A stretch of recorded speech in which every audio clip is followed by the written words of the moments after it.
Although it currently looks more like a BMX track, I'm actually standing right outside of the women's soccer field. The team had renovations done to fix a number of issues that they've had for the past couple seasons. In early to mid-spring, we were given the opportunity to get basically a brand new field.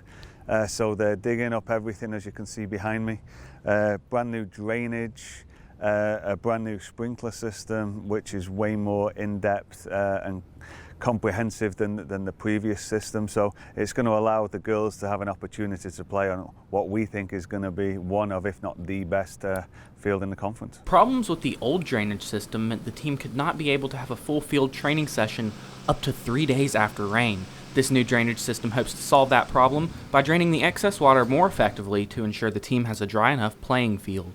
Yeah, so there was one training session where we actually had a full field scrimmage. One of the girls kicked the through ball and she was sprinting onto it, and it literally just stopped in the puddle. It's those sort of problems that the soccer team wants to avoid with the renovations. The team is currently using other facilities such as the football practice field in place of their normal field.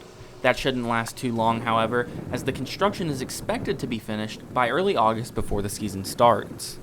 I think it's going to be great by the time that we start in pre-season, which is August 2nd, August 3rd.